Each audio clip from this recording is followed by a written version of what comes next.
Good evening सभी को। बच्चों एक बार फिर से मैं अमित कुमार आपका अपने पसंदीदा यूट्यूब चैनल E3 एकेडमी पर स्वागत करता हूं। और सबसे पहले तो मैं आप सभी लोगों से हाथ जोड़कर माफ़ी मांग लेना चाहता हूं। माफ़ी इस बात की कि पिछले एक हफ्ते से हमारी आपसे मुलाकात नहीं हो पा रही थी और सच बात तो यह कि मैं भी आप सभी लोगों को बहुत मिस कर रहा था और लाइव सेशन को भी मिस कर रहा था। लेकिन आप सबको पता है, जैसे कि बताया भी गया था कि घर में कुछ फंक्शन थे जिसके कारण से ये व्यस्तता हमारी बनी रही और आपसे मुलाकात नहीं हो पाई ऑन यूट्यूब से। ठीक है, लेकिन आज से बिल्कुल रेगुलर क्लासेस चलेंगी। हालांकि क्लास तो कल से ही रेगुलर चलने वाली थी, लेकिन अनफॉर्चुनेटली जैसे कि आप सबको पता है कि कल बारिश हो रही थी, हो सकता है कि कुछ लोगों के यहाँ नहीं हो रही थी, लेकिन जहां फिलहाल हम थे वहां पे हो रही थी। दैट्स वाइज आ नहीं पाया मैं और लेट नाइट आया, जिसके कारण से क्लास नहीं हो पाई कल। हालांकि इंग्लिश की क्लास कल हो गई थी और आज इंग्लिश की भी होगी और अकाउंट की भी होगी और निश्चित रूप से अब आज से रेगुलर क्लासेस ही चलेंगी। बिल्कुल संडे को भी क्लास चलेगी, परेशान मत होइएगा प्लीज। हम लोगों ने अंश वाले चैप्टर के बारे में बात कर रहे थे और अंश वाले चैप्टर की अगर बात की जाए तो अंशों में जितना भी कॉन्सेप्ट आता है आपके एग्जाम में वो सारे में हम लोग चर्चा कर चुके थे। चाहे वो अंशों के निर्गमन की बात हो, चाहे वो अंशों के अभिधान में अल्प अभिधान और अति अभिधान की बात हो, चाहे वो अग्रिम याचना की बात हो, चाहे वो बकाया याचना की बात हो, चाहे वो अंशों के हरण से संबंधित बात हो, चाहे वो रोकड़ के अतिरिक्त अंशों के प्रतिफल की अन्य प्रतिफल के बदले अंशों के निर्गमन की बात हो, चाहे वो अंशों के प्रीमियम के निर्गमन की बात हो, इन सारी बातों पर हम लोगों ने विस्तृत पूर्वक चर्चा कर ली है। अगर आप में से जो लोग इन चैप्टरों को नहीं देखे हैं तो पहले आप उन चैप्टरों को जरूर देख के आइए। एक बात और मैं आपसे वो बता देना चाहता हूं, काफी सारे बच्चे मुझे कहते हैं कि सर आप अभी हमको समझ में नहीं आ रहा है कि कौन कौन सा सिलेबस घटा है। देखिए एक बार मैं आपको क्लियर कर दूं, अभी तक तो थोड़ा क्लियरिटी में कमी थी, लेकिन एक बात मैं आपको क्लियर कर दूं कि नए साझेदार का प्रवेश आपको नहीं पढ़ना है और जो आज हम लोग चैप्टर पढ़ेंगे इसमें ऋण पत्रों का मोचन नहीं पढ़ना है। अभी ऋण पत्रों का मोचन क्या है तो परेशान मत होइए, जब हम लोग सेशन की शुरुआत करेंगे तो आपको बता देंगे। तो जो बच्चे नए साझेदार का प्रवेश पढ़ चुके हैं तो उनके लिए सर हमारा तो फालतू में गया, फालतू में बिल्कुल नहीं गया, क्योंकि जब अपन अवकाश ग्रहण पढ़ेंगे तो ऋण पत्रों जब अपन अवकाश ग्रहण पढ़ेंगे तो नए साझेदार का प्रवेश जिन लोगों ने चैप्टर को पढ़ा होगा ना तो अवकाश ग्रहण उनको मुश्किल से 2 दिन में बन जाएगा। इस बात की मैं गारंटी दे रहा हूं, क्योंकि अवकाश ग्रहण में भी आपको रिवैल्यूएशन बनाना पड़ेगा और पार्टनर्स कैपिटल बनाना पड़ेगा। मोस्ट वही है और आगे आप सबको पता है कि रिवैल्यूएशन वही होगा जो कि किसमें हुआ करता था, प्रवेश में हुआ करता था। कोई एक्सचेंज नहीं होगा, कुछ भी अंतर नहीं आएगा। तो बिल्कुल भी घबराने की आवश्यकता नहीं है बच्चा, क्योंकि आपने प्रवेश में जो रिवैल्यूएशन पढ़ा हुआ है यहां पे भी सेम वही रिवैल्यूएशन होगा। बस अंतर इतना आएगा कि जब हम लोग प्रवेश में रिवैल्यूएशन बना रहे थे तो नए साझेदार को पुनर्मूल्यांकन पर लाभ या हानि का हिस्सा नहीं मिल रहा था, लेकिन जब हम लोग अवकाश ग्रहण पढ़ेंगे तो जो व्यक्ति जो है साझेदार फर्म से अलग होगा उसको भी इसमें हिस्सा दिया जाएगा। बस बेटा इतना ही अंतर होगा। बाकी रिवैल्यूएशन यहां पे भी होगा कि संपत्ति में कमी है तो डेबिट में होगा, वृद्धि है तो क्रेडिट में जाएगा, दायित्व में कमी है तो क्रेडिट में जाएगा, दायित्व में वृद्धि है तो डेबिट में जाएगा, डूबत ऋण से कम होना है तो मतलब ये सारी बातें बच्चा उसी तरीके से होंगी जैसे कि हम लोग प्रवेश में पढ़ चुके हैं। तो बिल्कुल परेशान मत हो, कोई नुकसान नहीं हुआ कि आपने प्रवेश पढ़ लिया तो सर हमको तो दिक्कत आ गई, बिल्कुल परेशान नहीं होना। ठीक है, देखिए कोई भी चीज ऐसा है नहीं कि आपने पढ़ लिया तो वो खराब होने वाली है। ठीक है, और फिलहाल यहाँ पे तो मत ही मानिए तो ज्यादा बेटर है। तो अपन इस चैप्टर को पढ़ेंगे जिसका नाम है ऋणपत्र संबंधी लेखे, जैसे कि ऊपर आपको बोर्ड में दिख भी रहा होगा ऋणपत्र संबंधी लेखे। और आज हम लोग इसकी पहली क्लास पढ़ रहे हैं। बच्चे सबसे पहले हम लोग बात कर लें इस चैप्टर की, तो देखिए इस चैप्टर में हम लोग किसके बारे में पढ़ेंगे, ऋणपत्र के बारे में पढ़ेंगे। किसके बारे में पढ़ेंगे, ऋणपत्र के बारे में पढ़ेंगे। आखिरकार ये ऋणपत्र है क्या, इनके बारे में विस्तार से चर्चा करेंगे। इसी चैप्टर का एक महत्वपूर्ण पॉइंट हुआ करता था ऋण पत्रों का शोधन या ऋण पत्रों का रिडम्पशन या ऋण पत्रों का मोचन, जो कि हट गया है इस बार से सिलेबस से। तो हमें काफी सारे बच्चे बोल रहे थे कि सर क्या ऋण पत्र हटा? नहीं, ऋण पत्र पूरा चैप्टर नहीं हटा है, ऋण पत्रों का मोचन हटा है। ऋण पत्रों का मोचन, ऋण पत्रों का मोचन का मतलब होता है ऋण पत्रों का शोधन। अब ये शोधन और मोचन है क्या, इसके बारे में चर्चा करेंगे। हालांकि अपन को पढ़ना नहीं है, फिर भी है क्या ये। ठीक है, कुछ बच्चे बोल रहे थे कि सर वहां पे जैसे नए साझेदार का प्रवेश आपने पहले बताया था कि वो नहीं हटा है। बच्चा पहले तो यही क्लियर था कि नया साझेदार का प्रवेश नहीं हटा है, लेकिन चूंकि चीजें क्या है कि घुमा फिरा के देता है, बाद में हमने इंग्लिश में उसका टर्म देखा और बात भी मेरी तो ये पता चला कि नहीं वही चैप्टर हटा है। ठीक है, तो मिसप्रिंट हो गया था कि नए साझेदार के प्रवेश बल लिखना होगा तो वहां हटाना लिख दिया, क्योंकि हमें लगा वो चैप्टर का नाम है और चैप्टर में तो वो आएगा नहीं, अवकाश ग्रहण में आएगा। दैट्स वाइज वो मिस्टेक हो रही थी। ठीक है, तो परेशान मत हो, अभी तो एकदम से क्लियर है। चलो यहाँ पे बात कर लेते हैं अपन। ठीक है, तो ऋण पत्र के बारे में हम लोग बात कर रहे हैं। ऋण पत्र का ही एक महत्वपूर्ण पॉइंट है मोचन। तो ऋण पत्रों का जहां से मोचन चालू हो जाएगा उसको अपन को नहीं पढ़ना है। तो ऋण पत्रों का मोचन को अपन नहीं पढ़ना है, तो फिर अपन को पढ़ना क्या है? तो बच्चे यहां पे हम लोग बात करेंगे बहुत अच्छे से ऋण पत्रों के निर्गमन से आप क्या समझते हैं, ठीक है। तो ऋण पत्रों के निर्गमन के बारे में बच्चा हम लोग बात करने वाले हैं। हम लोग बात करें ऋण पत्रों का निर्गमन जब किया जाता है प्रीमियम पर, और यहां पे ऋण पत्रों का निर्गमन बट्टे पर भी होगा, क्योंकि अंशों पर बट्टे पर निर्गमन नहीं होता, मैंने आपको बताया था। लेकिन ऋण पत्रों का बट्टे पर भी निर्गमन किया जाएगा, तो बट्टे पर निर्गमन भी पढ़ेंगे। ऋण पत्रों का अन्य प्रतिफल के बदले भी निर्गमन पढ़ेंगे, यानी कि जब ऋण पत्रों का निर्गमन किया जाता था किसके बदले? ऋण पत्रों का, तो अन्य प्रतिफल के बदले, तो इसके बारे में भी हम लोग बात करेंगे। तो ऋण पत्रों के अंतर्गत ये सारी चीजें पढ़ेंगे, लेकिन जहां पे ऋण पत्रों का मोचन या शोधन होगा उसको हम लोग नहीं बात करेंगे, ठीक है। क्योंकि आपके इस सिलेबस से एक तो ये पॉइंट हटा है और दूसरा नए साझेदार के प्रवेश वाला पॉइंट हटा है। अब प्लीज मेरे से कोई भी बार बार मैसेज नहीं करेगा कि सर क्या हटा है अकाउंट में, क्या नहीं हटा, ठीक है। बाकी सब्जेक्ट की रही बात, तो बाकी सब्जेक्ट में हम लोग बाकी सब्जेक्ट में बात करेंगे, ठीक है। यहां पे मैंने अकाउंट के बारे में एक बार चर्चा कर ली। आइए हम लोग विस्तार पूर्वक से बात करते हैं ऋण पत्रों के बारे में। जैसा कि बच्चा आपको पता है कि ऋण पत्रों में और अंश पत्रों में बहुत बेसिक सा डिफरेंस होता है। वो क्या डिफरेंस होता है, जब हम लोग इसकी थ्योरी पढ़ लेंगे तो आपको क्लियर ही हो जाएगा। बिल्कुल एक बार फिर से आप सभी लोगों को मेरा तहे दिल से प्यार और स्नेह भरा, और अब बिल्कुल आज से आप लोगों को लग जाना है, जूझ जाना है अकाउंट पे। और इंग्लिश में भी कोई दिक्कत वाली बात है नहीं। देखिए इंग्लिश का सिलेबस तो लगभग कंप्लीट होने को आया है, लेकिन अकाउंट का सिलेबस अभी बहुत कुछ बचा हुआ है, ठीक है। तो ये मेरी रिस्पॉन्सिबिलिटी है कि आप ईमानदारी पूर्वक से पढ़ते रहिए। आज से रेगुलर क्लासेस कराई जाएंगी, आप रिविजन मन चाह करते रहिए, कोई दिक्कत वाली बच्चा बात है नहीं। फिर से ध्यान से देखो। तो सबसे पहले अपन का पहला क्वेश्चन है आज का, ऋण पत्रों के निर्गमन से आप क्या समझते हैं। बेहद इंपॉर्टेंट क्वेश्चन है कि ऋण पत्रों के निर्गमन से आप क्या समझते हैं। लेकिन ऋण पत्रों के, मुझे ऐसा लगता है कि ऋण पत्रों के निर्गमन से पढ़ने से पहले हम लोग बात कर लेते हैं ऋण पत्र से आप क्या समझते हैं, ठीक है। ऋण पत्र से आप क्या समझते हैं, ऋण पत्र से आप क्या समझते हैं, ऋण पत्र से आप क्या समझते हैं, ठीक है। या तो ऋण पत्र से आप क्या समझते हैं आ सकता है, या तो आ सकता है ऋण पत्रों से आप क्या समझते हैं। इसका मतलब एक ही होता है, तो परेशान मत होना, ठीक ना। तो ऋण पत्रों से आप क्या समझते हैं या ऋण पत्र से आप क्या समझते हैं, इन दोनों का मतलब एक ही होता है, तो इसमें इतना कंफ्यूजन पालने की जरूरत नहीं है अपन को। अब देखिए बात करते हैं ऋण पत्रों से आप क्या समझते हैं। देखिए हम सब ने एक चीज पढ़ रखी है, क्या पढ़ रखा है कि जब कंपनी को पैसों की आवश्यकता होती है, ध्यान से समझिएगा। अब एकदम से कॉन्सेंट्रेट केवल और केवल मेरी ओर करना है, ठीक है। और एक बात और, जो बच्चे अभी हाल ही पे जुड़े हुए हैं तो पुराने चैप्टर तो रिवीजन करते ही जाइए, लेकिन आज से आपको इसको भी रिवीजन करते जाना है, ठीक है, ताकि आपका ये चैप्टर इधर कंप्लीट होता चले और पुराना जो आपने नहीं पढ़ा है वो भी आपका क्या होता चले, कंप्लीट होता चले। इस बात को विशेष ध्यान रखना। देखो बच्चा, मैंने आपको बताया था कि जब कंपनी स्टार्ट होती है, मतलब कंपनी को जब स्टार्ट करना होता है तो कंपनी को किसकी आवश्यकता होती है।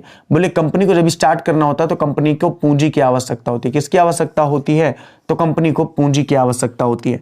अब यदि कंपनी को पूंजी की आवश्यकता है तो कंपनी उस पूंजी को कहां से प्राप्त करेगी, या तो कंपनी उस पूंजी को बैंकों से प्राप्त कर सकती है, या तो कंपनी अंशों के निर्गमन से पैसा प्राप्त कर सकती है, और या तो कंपनी के पास एक और ऑप्शन होता है जिसको हम लोग कहते हैं ऋण पत्रों के निर्गमन से भी कंपनी पैसा प्राप्त कर सकती है। किससे, तो बोले ऋण पत्रों के निर्गमन से भी कंपनी पैसा क्या कर सकती है, प्राप्त कर सकती है, ठीक है। तो अभी हम लोगों ने बात किसके ऊपर करना है, हम लोगों को बात करना है ऋण पत्रों के निर्गमन या ऋण पत्रों से आप क्या समझते हैं। तो पहली बेसिक बात तो यही हो गई कि आखिर ऋण पत्र होता क्या है या ऋण पत्रों का निर्गमन होता क्या है। तो हमने बेसिक रूप में जान लिया कि जब कंपनी को बहुत बड़ी मात्रा में पूंजी की आवश्यकता होती है तो उस पूंजी की प्राप्ति के लिए ही कंपनी क्या करती है, ऋण पत्रों का निर्गमन करती है। या कहीं ना कहीं जो ऋण पत्र शब्द आया है वो कंपनी से कहां से आया, जब कंपनी को विशाल मात्रा में पूंजी की आवश्यकता होती है। अब बच्चा प्रश्न ये आता है कि आखिरकार ऋण पत्र क्या होते हैं, तो बात को बहुत आराम से समझिएगा। देखो ऋण पत्र कंपनी द्वारा लिए गए ऋण का एक प्रमाण पत्र होता है जिसमें यह बात इंगित होती है कि इस व्यक्ति के द्वारा कंपनी को इतने रुपया ऋण के रूप में दिए गए हैं जिसका भुगतान कंपनी के द्वारा फला तारीख को या निश्चित तिथि को या निश्चित तिथि के अभाव में अंत में क्या किया जाएगा, भुगतान किया जाएगा। तो कहने का मतलब क्या है कि ऋण पत्र एक ऐसा प्रमाण पत्र होता है जो इस बात की सूचना देता है कि इस व्यक्ति से कंपनी ने इतना ऋण लिया है जिसकी वापसी एक निश्चित निश्चित तिथि पर या तिथि के अभाव में कभी भी कंपनी के द्वारा क्या की जा सकती है, लौटाई जा सकती है। अब एक सबसे बड़ी बात समझिएगा, ऋण पत्र जो लेता है वो ऋण पत्रधारी कहलाता है, और ऋण पत्र जो लेता है वो क्या कहलाता है, ऋण पत्र जो लेता है वो क्या कहलाता है, ऋण पत्रधारी कहलाता है। बच्चा ऋण पत्र क्या होता है, तो मैंने आपसे क्या बताया कि ऋण पत्र एक क्या होता है, प्रमाण पत्र होता है। ऋण पत्र क्या होता है, बहुत आराम से समझना प्लीज। देखिए मैं एक बार फिर से बता देता हूं, जब हम लोग थ्योरी पढ़ा करते हैं ना, तो आपका कंसंट्रेशन केवल मेरी तरफ होना चाहिए, केवल मेरी तरफ, ठीक है, बातों को मेरे सुनते जाइएगा। तो ऋण पत्र क्या होता है, ऋण पत्र एक प्रमाण पत्र होता है। किस बात का, तो बोले ये लिए गए ऋण का। किस बात का, लिए गए ऋण का, या कह सकते हो अगर ऋण पत्रधारी के बदले है तो दिए गए ऋण का। कंपनी के लिए लिए गए ऋण का और ऋण पत्रधारी के द्वारा दिए गए ऋण का। दिए गए ऋण का क्या होता है, एक प्रमाण पत्र होता है जिसमें इस बात की सूचना दी जाती है कि इस व्यक्ति ने, यानी कि ऋण पत्रधारी ने कंपनी को क्या दिया है, ऋण दिया है। कंपनी को क्या दिया है, ऋण दिया है। कंपनी को क्या दिया है, ऋण दिया है। और फिर क्या होगा, एक निश्चित तिथि में, एक निश्चित तिथि में, और यदि निश्चित तिथि नहीं डिक्लेयर है तो कंपनी के समापन पर क्या किया जाता है, भुगतान किया जाता है।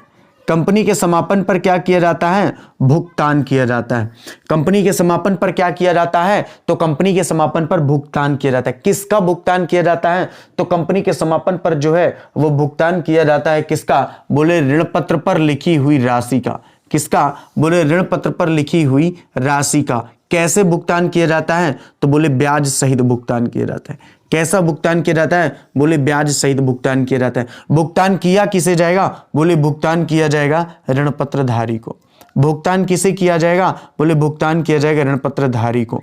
तो कहने का मतलब यह है, एक पूरी डेफिनेशन बनके क्या तैयार हो जाती है कि ऋण पत्र कंपनी द्वारा लिए गए ऋण का एक प्रमाण पत्र होता है, जिसमें कंपनी द्वारा इस बात को व्यापक रूप से स्वीकार किया जाता है कि इस व्यक्ति के द्वारा कंपनी ने इतना ऋण लिया हुआ है जिसका भुगतान कंपनी को एक निश्चित तिथि के द्वारा या निश्चित तिथि के अभाव में कंपनी के समापन पर कभी भी ब्याज सहित भुगतान करने का क्या होता है, अधिकार होता है। क्या होता है, अधिकार होता है। उसे ही बच्चा हम लोग क्या कहते हैं, ऋण पत्र कहते हैं। उसे ही हम लोग बच्चा क्या कहते हैं, ऋण पत्र कहते हैं। और जो इन ऋण पत्रों को लेता है वो क्या कहलाता है, ऋण पत्रधारी कहलाता है। जो इन ऋण पत्रों को लेता है वो क्या कहलाता है, ऋण पत्रधारी कहलाता है। अब एक सबसे बड़ा प्रश्न ये है कि ऋण पत्रधारी जो होता है वो क्या देता है, बोले ऋण देता है। किसको देता है, बोले जो ऋण देता है वो कंपनी को देता है। तो मुझे एक बात बताइए, तो कंपनी के द्वारा उसको क्या मिलता होगा, बोले कंपनी के द्वारा उसको ब्याज मिलता होगा।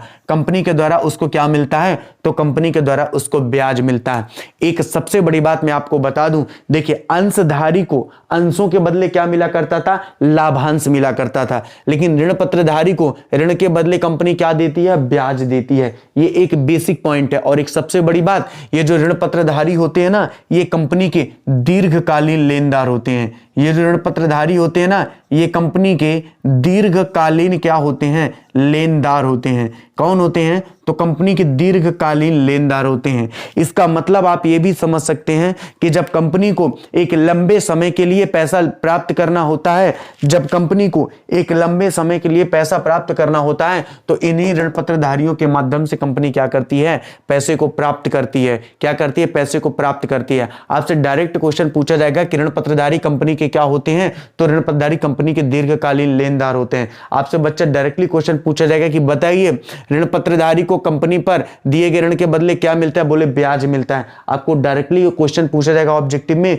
कि बताइए कंपनी को पैसा कहां से प्राप्त होता है, तो याद रखना ऋण पत्र से प्राप्त होता है, अंश पत्र से प्राप्त होता है, बैंकों से प्राप्त होता है, या किसी व्यक्ति से प्राप्त होता है। आपसे डायरेक्टली एक सबसे इंपॉर्टेंट क्वेश्चन पूछा जाएगा कि बताइए कंपनी के समापन के समय में सबसे पहला भुगतान किसको दिया जाता है, तो कंपनी के समापन के समय में सबसे पहला भुगतान किसे दिया जाता है, तो कंपनी के समापन के समय में सबसे पहला भुगतान ऋण पत्रधारियों को ही दिया जाता है। किसे दिया जाता है? ऋण पत्रधारियों को ही दिया जाता है। सर आपने तो बताया था कि कंपनी के समापन पर सबसे पहला भुगतान पूर्वाधिकार अंशधारियों को दिया जाता है। शायद आपने मेरी बात ध्यान से सुनी नहीं होगी, मैंने वहां पर आपको विशेष तौर पर बताया था कि कंपनी के समापन पर, आप वीडियो देख लेना, मैंने आपको बताया था कि कंपनी के समापन पर सबसे पहला जो भुगतान होता है वो किसे दिया जाता है? अंशों में पूर्वाधिकारों को दिया जाता है। अंशों में, बात जब अंशों की आती है तो अंश में तो दो ही होते हैं भाई, एक तो साधारण होता है, एक पूर्वाधिकार होता है। लेकिन यदि बात की जाए कि समापन के समय में पहला भुगतान, तो लेनदार को। और लेनदार कैसे? बोले ऋण पत्रधारी लेनदार को। लेनदार कैसे? ऋण पत्रधारी लेनदार को। तो डायरेक्ट क्वेश्चन में आता है कि बताइए कंपनी के समापन की दिशा में सबसे पहला भुगतान किसे दिया जाता है? तो बच्चा याद रखना, ऋण पत्रधारियों को दिया जाता है। और यदि बाय वे डिफॉल्ट में ऋण पत्रधारी नहीं लिखा हुआ है तो फिर दीर्घकालीन लेनदार लिखा होगा, तो दीर्घकालीन लेनदार में टिक करना। और यदि दीर्घकालीन लेनदार भी नहीं लिखा, लेनदार लिखा है, तो फिर ऐसी दशा में लेनदार में टिक करना। अब एक स्टूपिड बोल रहा होगा कि सर लेनदार और दीर्घकालीन लेनदार और ये तीनों दिया रहे तो नालायक तो सभी में टिक कर देना, टेंशन वाली क्या बात है, ऐसे थोड़ी ऑप्शन दिया जाएगा। ठीक है। अच्छा, कुछ बच्चे पूछे यहाँ पे कि सर अंशों के हरण के पुनर्निर्गमन वाले आप सवाल नहीं बताएं। बेटा उसके सवाल पढ़ना बिल्कुल इंपॉर्टेंट नहीं है, एक सवाल उसका जरूर आएगा, मैं इस बात की गारंटी ले रहा हूं। तो फिर आपने क्यों नहीं बताया?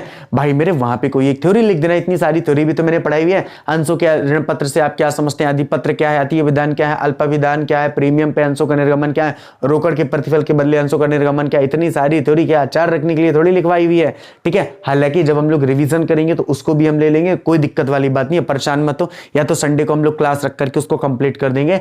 चूंकि आज से मुझे नए सेशन की शुरुआत करना था, इसलिए मैंने इसका नया सेशन शुरुआत कर दिया। ठीक है। बाकी संडे को, चलो कोई बात नहीं, संडे को हम लोग अंशों के हरण के पुनर्निर्गमन का भी सवाल और थ्योरी देख लेंगे। परेशान मत हो यार, क्या दिक्कत ले रहे हो ना, जितना आना है उतना सब कुछ आपको पढ़ाया जा रहा है। कुछ बच्चे अभी मेरे से पूछते हैं सर जितना मैं पढ़ रहा हूं आपके द्वारा क्या उतना सफिशिएंट है? यार पुराने पेपर उठा के देख लो ना, है ऐसा मत बोला करो यार। मैं आपको क्या लगता है कि मैं ऐसा शॉर्ट में पढ़ा के निकल अगर मुझे शॉर्ट में ही पढ़ा के निकल जाना होता तो मैं इतना विस्तार से चर्चा क्यों कर रहा होता? मैं डायरेक्टली आके सवाल बताता कि लिखो पहला सवाल ध्यान से देखो। ऐसा नहीं है बेटा, है ना। मुझे आपसे ज्यादा टेंशन है। मैं 7 से 8 दिन अपने काम में तो जरूर था, एंजॉय में जरूर था, लेकिन सच पूछो तो ऑल टाइम मुझे आपकी टेंशन बनी रहती थी कि मैं इतने दिन क्लास क्यों नहीं ले पा रहा हूं। इसीलिए जैसे कि आप सबको मैसेज भी किया गया है कि जिन बच्चों की पेमेंट 20 तारीख को होती है, हम 20 को लेंगे ही नहीं, हम सीधे 1 तारीख को लेंगे, क्योंकि जब हमने 7-8 दिन पढ़ाई नहीं है तो इसमें हम लोग पैसे क्यों ले। ठीक है। हालांकि जिनकी 1 तारीख है उनकी टेंशन क्यों ले रहे हो, तब तक हम संडे को भी पढ़ा के क्लियर कर देंगे। ठीक है। तो अभी आपको पेमेंट नहीं करना, अभी आप आराम से पढ़ते जाओ। तो आपने इसके बारे में क्या पढ़ा, एक बार फिर से अपन रिविजन कर लेते हैं, आपको समझ में आ जाएगा ऋण पत्र होता क्या है वास्तव में।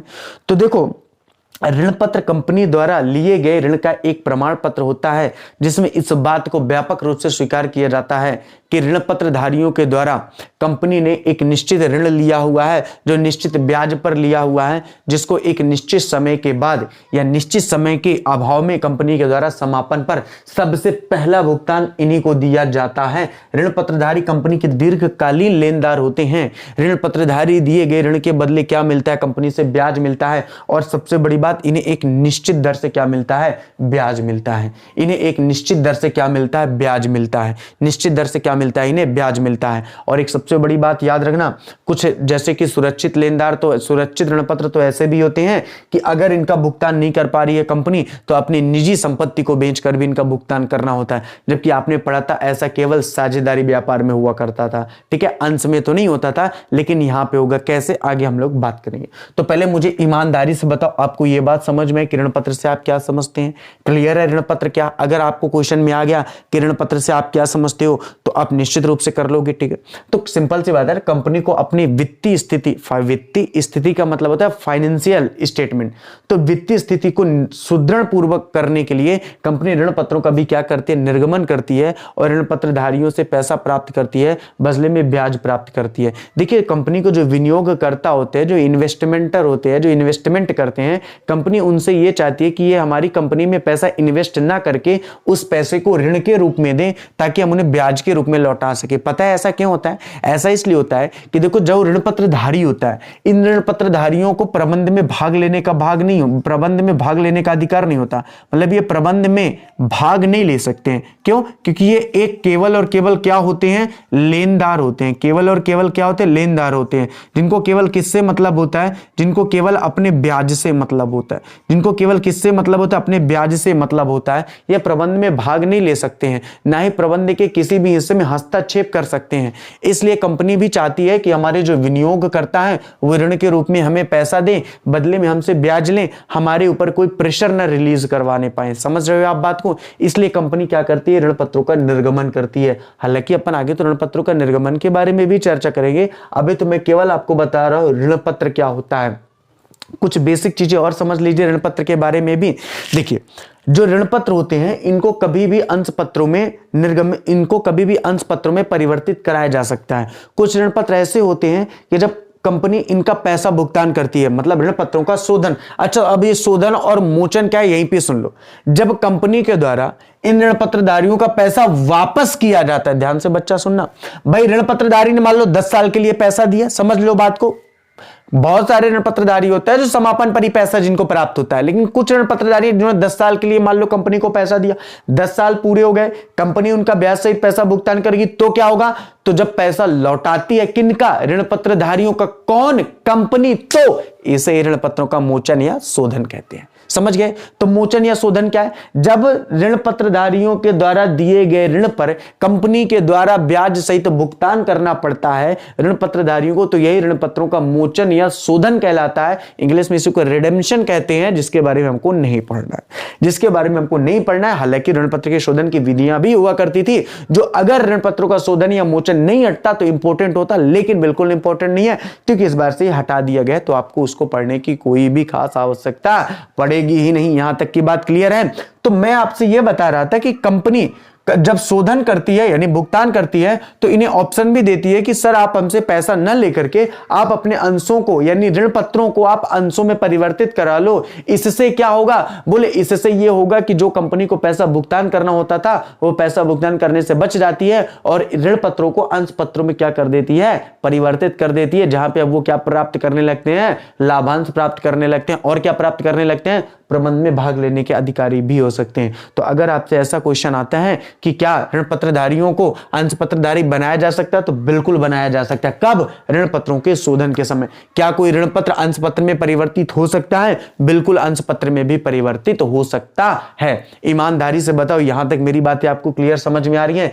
निश्चित रूप से आएगी। जैसे ही इसके 1 या 2 3 4 थ्योरी हम लोग पढ़ेंगे तो आपको पूरा कॉन्सेप्ट ये समझ में आ जाएगा।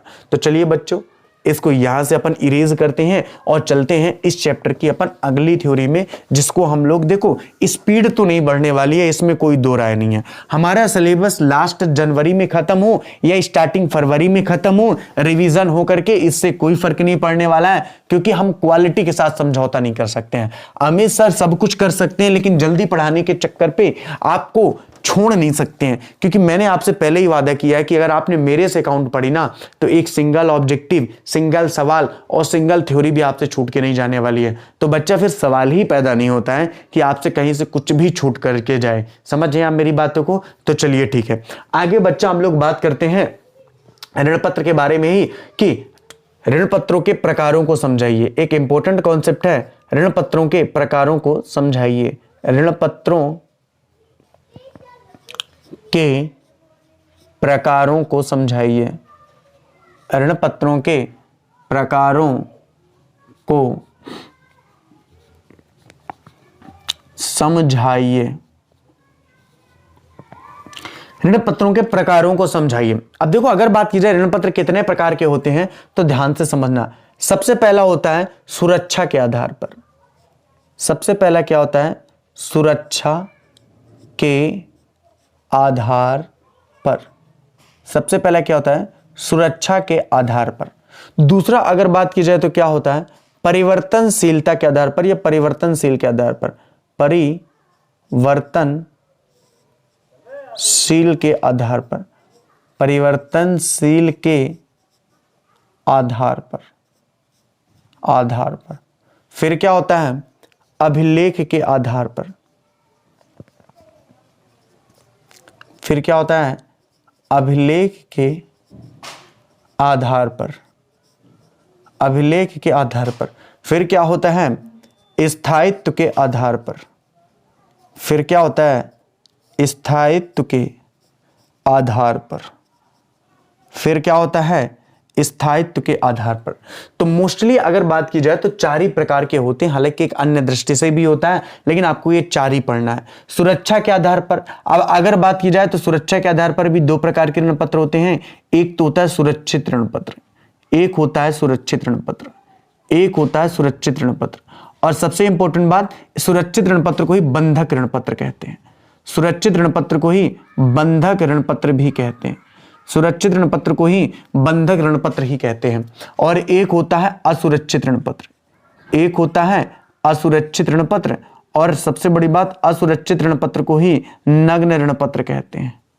असुरक्षित ऋण पत्र को ही नग्न ऋण पत्र कहते हैं, नग्न ऋण पत्र कहते हैं, नग्न ऋण पत्र कहते हैं। यहां तक दिख रहा है, नग्न ऋण पत्र कहते हैं।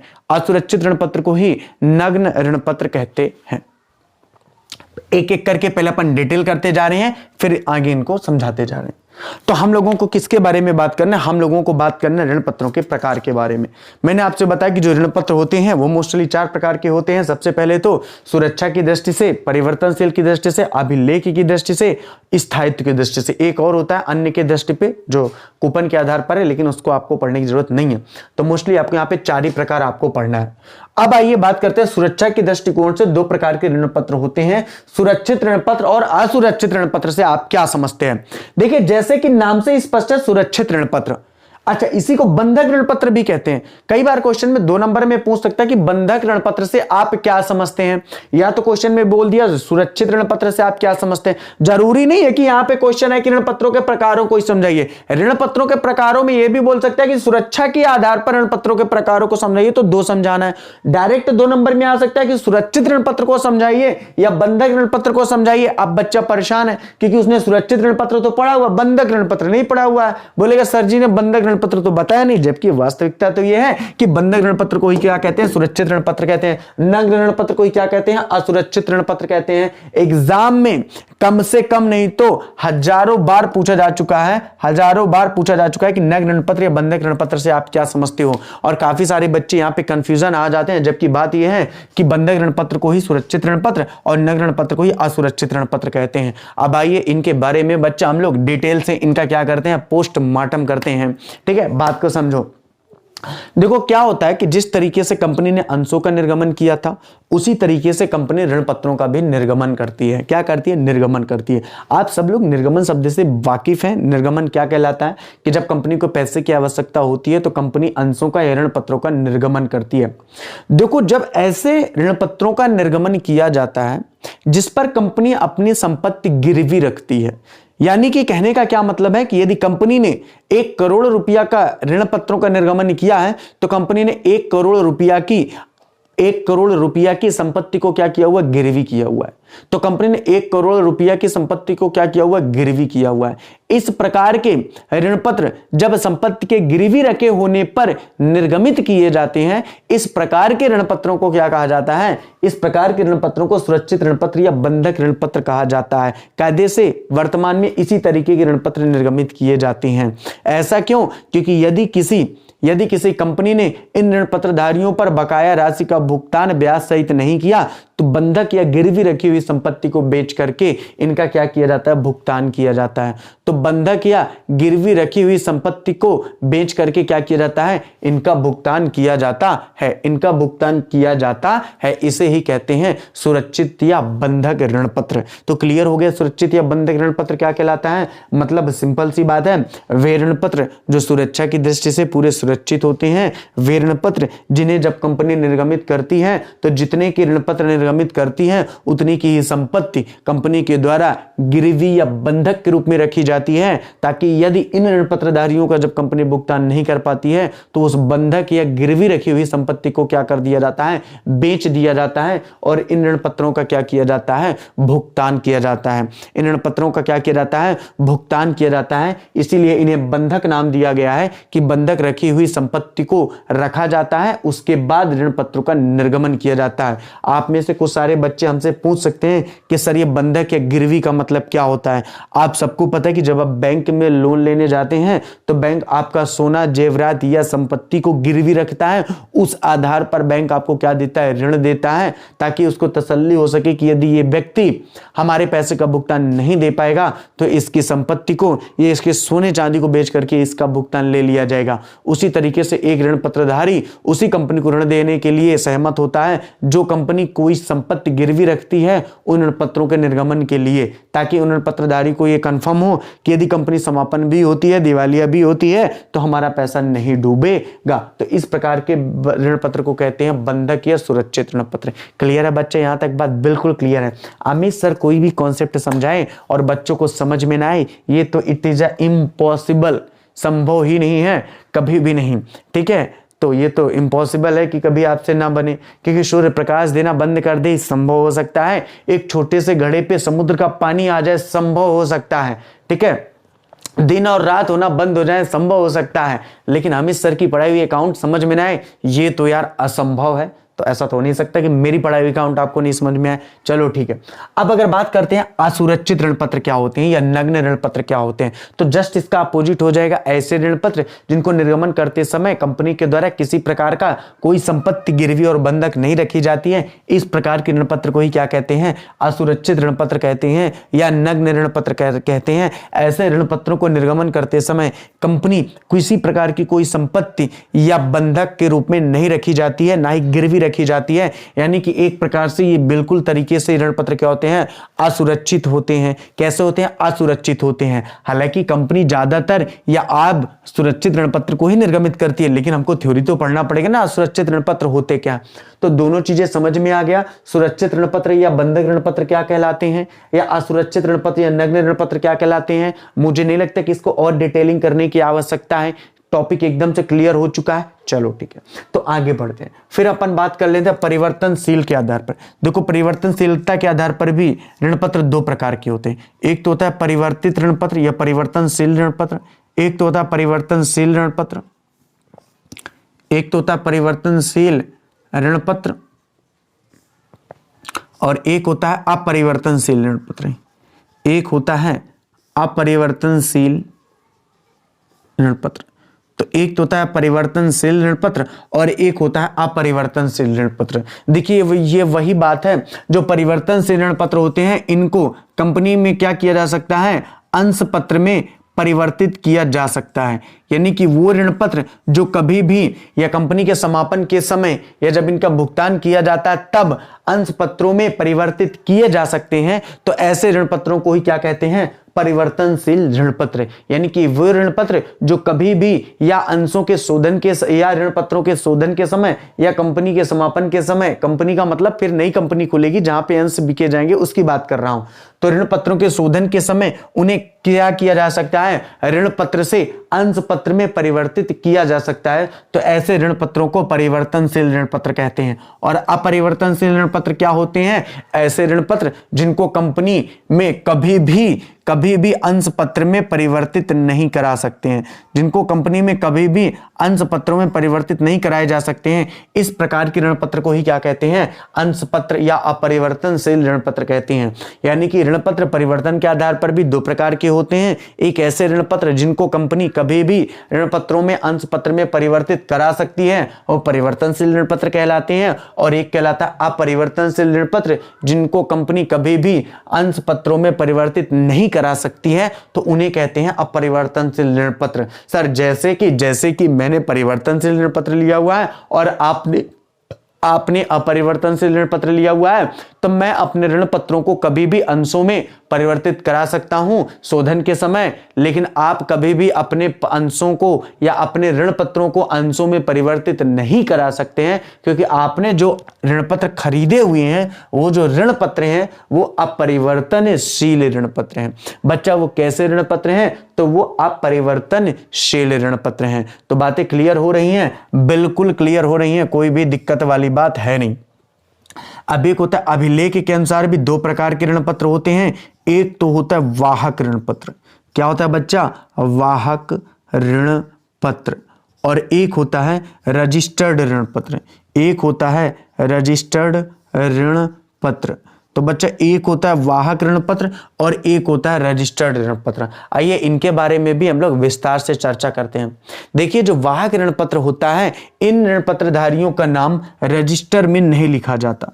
हम सबको पता है कि कंपनी के रजिस्टर में सभी ऋण पत्रधारियों के नाम लिखे जाते हैं, लेकिन यदि कोई ऐसा ऋण पत्रधारी है जिसने वाहक ऋण पत्रों को लिया हुआ है तो उनका नाम कंपनी के रजिस्टर में नहीं लिखा जाता है। कहने का मतलब क्या है कि जो रजिस्टर्ड ऋण पत्र होते हैं इनका नाम कंपनी के रजिस्टर में क्या किया जाता है, लिखा जाता है। इनका नाम कंपनी के रजिस्टर में लिखा जाता है। इससे फर्क क्या पड़ेगा? इससे फर्क ये पड़ता है बच्चों कि अगर किसी ने वाहक ऋण पत्र को लिया हुआ है तो जिनके पास ये ऋण पत्र होंगे या पत्र होगा, जिनके पास ये पत्र या ऋण पत्र होगा, उसी व्यक्ति को क्या कर दिया जाएगा, भुगतान कर दिया जाएगा। उसी व्यक्ति को क्या कर दिया जाएगा, भुगतान कर दिया जाएगा। यह बिल्कुल भी मैटर नहीं करेगा कि जिस व्यक्ति ने ऋण पत्रों पर पैसा दिया था क्या ये वही व्यक्ति है या नहीं है। क्यों फर्क नहीं पड़ेगा? इसलिए फर्क नहीं पड़ेगा क्योंकि ये वाहक ऋण पत्र हैं, अतः इनका भुगतान उस व्यक्ति को किया जाएगा जिन व्यक्तियों के पास ये ऋण पत्र रहेंगे।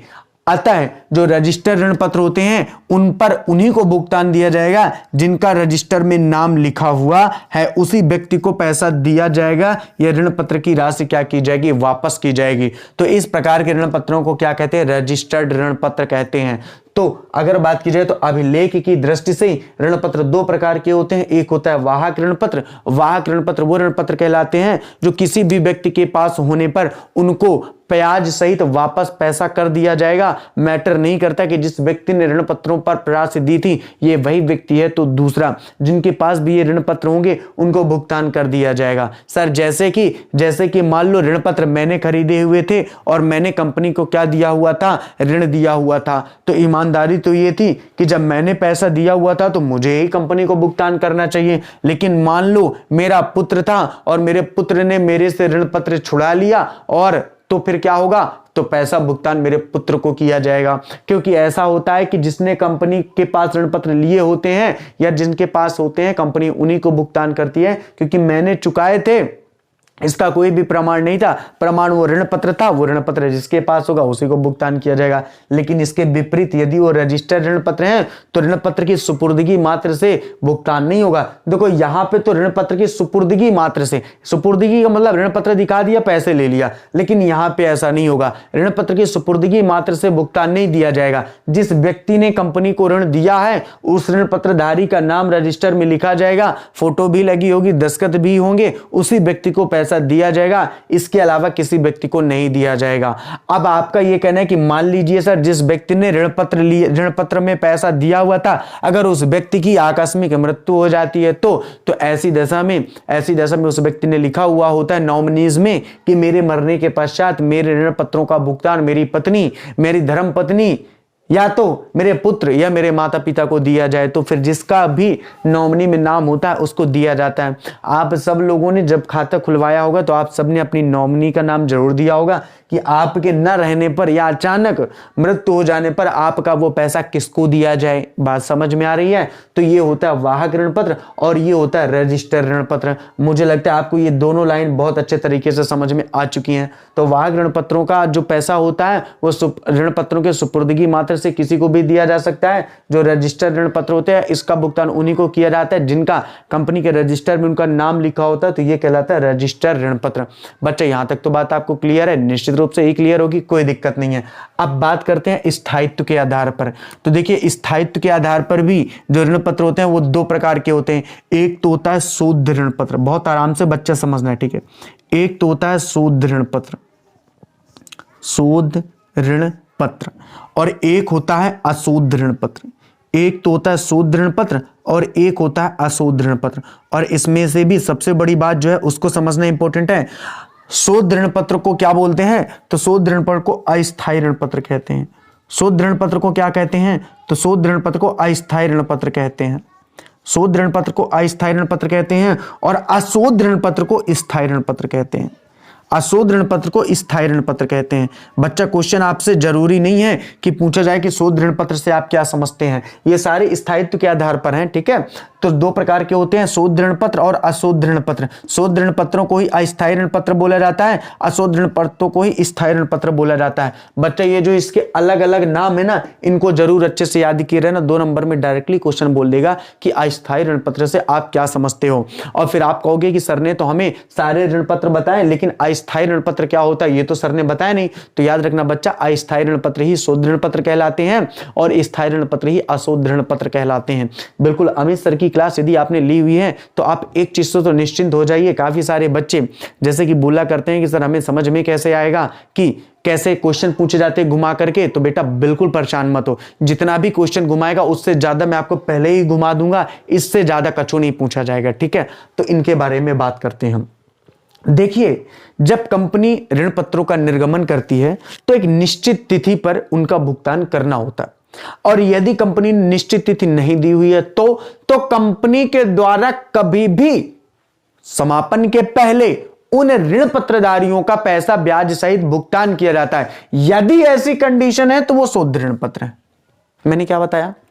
कंपनी के द्वारा यदि एक निश्चित तिथि में या निश्चित तिथि के अभाव में कभी भी उन ऋण पत्रधारियों का पैसा ब्याज सहित वापस करने का वचन दिया जाता है या वापस किया जाता है, तो इस प्रकार के ऋण पत्र को शोध ऋण पत्र कहते हैं। और अशोध ऋण पत्र वो कहलाते हैं जिनका भुगतान कंपनी के केवल समापन में ही किया जाएगा, यानी निश्चित तिथि में नहीं, निश्चित तिथि के अभाव में नहीं, कंपनी के समय के दौरान नहीं, इनका भुगतान केवल और केवल कंपनी के समापन पर ही किया जाता है। बच्चा आपसे ऑब्जेक्टिव डायरेक्ट पूछा जाएगा कि बताइए वो कौन से ऋण पत्र होते हैं जिनका भुगतान केवल और केवल कंपनी के समापन पर किया जाता है। तो बच्चा याद रखना, वो केवल और केवल स्थायी ऋण पत्र ही होते हैं जिनका भुगतान कंपनी के केवल समापन पर ही किया जाता है। वो केवल और केवल अशोध ऋण पत्र ही होते हैं जिनका भुगतान केवल और केवल कंपनी के समापन पर ही किया जाता है। ईमानदारी से बताइए यहां तक की बातें आपको क्लियर है कि नहीं है?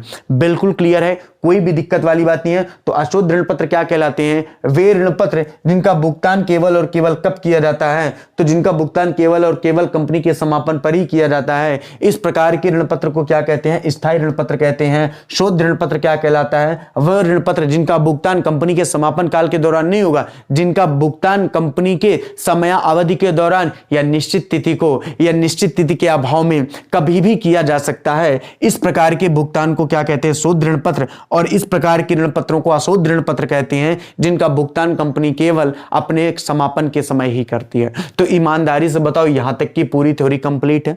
अगर आपसे क्वेश्चन किस तरीके का पूछा जा सकता है, आपसे क्वेश्चन पूछा जाएगा ऋण पत्रों के प्रकारों को समझाइए तो पूरा डिटेल करना है। आपसे क्वेश्चन पूछा जाएगा सुरक्षा की दृष्टि से ऋण पत्रों के प्रकारों को समझाइए तो दोनों लिख करके दोनों का विवेचन करना है। आपसे क्वेश्चन पूछा जा सकता है अभिलेख की दृष्टि से ऋण पत्रों के प्रकारों को समझाइए तो 2 लिख करके उनका डिटेल किया जा सकता है। आपसे क्वेश्चन पूछ जाएगा स्थायित्व के आधार पर ऋण पत्रों के प्रकारों को समझाइए तो 2 लिख करके डिटेल करना पड़ेगा। अगर आपसे पूछ लिया जाए बंधक ऋण पत्र से आप क्या समझते हैं तो बंधक ऋण पत्र को बस बताना है। अगर आपसे पूछ लिया जाए अस्थायी ऋण पत्र से आप क्या समझते हैं तो इसे बस बताना है। अब एक नालायक मेरे को मैसेज कर रहा है, कमेंट कर रहा है कि सर नंबर कितने का? अरे नालायक, अगर ऋण पत्रों के प्रकार बोलेगा तो 5 नंबर में आएगा, अगर सुरक्षा के आधार पर ऋण पत्रों के प्रकार बोलेगा तो 3 नंबर का आएगा, और यदि केवल बंधक या नग ऋण पत्र बोलेगा तो 2 नंबर का आएगा। थोड़ा कॉमन सेंस लगाने वाली बात होती है यार, ठीक है। पुराने पेपर उठा के देख लेना, जैसा एज इट इज मैं बता रहा हूं वैसे ही क्वेश्चन पूछे गए हैं। तो क्लियर है बच्चे? यहां तक आपको ये चैप्टर समझ में आ रहा है? निश्चित रूप से समझ में आ रहा है। मुझे नहीं लगता कि किसी को किसी भी प्रकार की कहीं भी कोई भी दिक्कत होने वाली है, ठीक है। तो बस आपसे मैं एक ही बात कहना चाहूंगा कि ये 7-8 दिन जो हमारी क्लास नहीं चली, हालांकि मेरी नहीं, काफी सारे ऐसे ट्यूशन वाले थे जिनकी नहीं चली यार, कहां चलेगी। एक तो शादी बहुत ही लिमिटेड थी, आप सबको पता है कि लगन के सारे सीजन जो थे यहीं पे थे और सारे के सारे समाप्त हो चुके हैं। अब कोई लगन वगैरह तो है नहीं अच्छी वाली, और वैसे तो बाकी लगन पंडित है, पैसा दे करके बनवा लो, कभी भी चलती रहती है। लेकिन वास्तव में हमारे घर में तो कोई भी शादी नहीं है, ना ही अब हमारे रिलेशन में शादी है। और मैं आपको एक बार बता दूं, मैं रिलेशन में तो जाता नहीं हूं, लेकिन घर में शादी है तो जरूर पहुंचता हूं। भाई घर का ही फंक्शन है, हमें ही करना पड़ता है। तो इस कारण से क्लास नहीं हो पाई थी। लेकिन काफी सारे बच्चे तो जो नए थे ना, जो शुरुआत से उनको तो पता है, जो जुलाई से बैच को लिए हुए हैं, जो नए थे ना, उन्होंने बोला सर जी हम पैसे जमा कर दिए, अपना क्लासें बनाओ बंद कर दिया। बेटा ऐसा बिल्कुल नहीं है। अमित सर पढ़ाने के लिए यहाँ पे आए हुए हैं, है ना। अमित सर इतने बड़े आदमी नहीं है कि पैसा लेकर के भाग जाएंगे। भैया हमको पढ़ाना है, ऐसा नहीं है, ठीक है। तो थोड़ा सा आप समझ सकते हो यार, इतना तो आप भी इंसान हो, मैं भी इंसान हूं। आपको पता है कि कितने रीति रिवाज होते हैं, हल्दी से लेकर के, शादी से लेकर के, विवाह से लेकर के और रिसेप्शन तक कितना काम होता है। ठीक है, जो नालायक कभी काम करते नहीं है उनको क्या पता काम कितना होता है। तो चलिए ठीक है, आज की बातें मुलाकातें बच्चा यहीं पे समाप्त होती हैं। बाकी बातें मुलाकातें हमारी आपसे कल होंगी सेम टाइम पे। कल फिर हम लोग मिलते हैं, तब तक के लिए आप सभी लोगों को गुड नाइट और तहे दिल से शुक्रिया। और उन सब लोगों का तहे दिल से शुक्रिया जिन्होंने एक हफ्ते तक हमें डिस्टर्ब नहीं किया, उनको पता था कि काम था। अब आप बिल्कुल डिस्टर्ब हमें कर सकते हैं और हमसे बात भी कर सकते हैं। तो जैसे कि अगर 6 से 7 क्लास रहती है तो आप हमें 5 से 6 फोन कर सकते हैं या हमें 7 से 8 कॉल कर सकते हैं। ठीक है, तो चलिए ठीक है, आगे क्लास आपकी इंग्लिश की आएगी। हो सकता है अभी 7 बजे है या 8 बजे है, जो भी है, क्योंकि सर अभी तो आए नहीं है, हो सकता है थोड़ा लेट हो जाए। ठीक है, तो आपको क्लास जरूर मिलेगी। चलिए ठीक है, bye bye and good night. कल हम लोग फिर मिलते हैं। ठीक है, और एक बार सभी लोगों को फिर से एक हफ्ते हमारी क्लास मिलेगी, उसके लिए सो सॉरी। ठीक है, थैंक यू, कल मिलते हैं, बाय एंड गुड नाइट।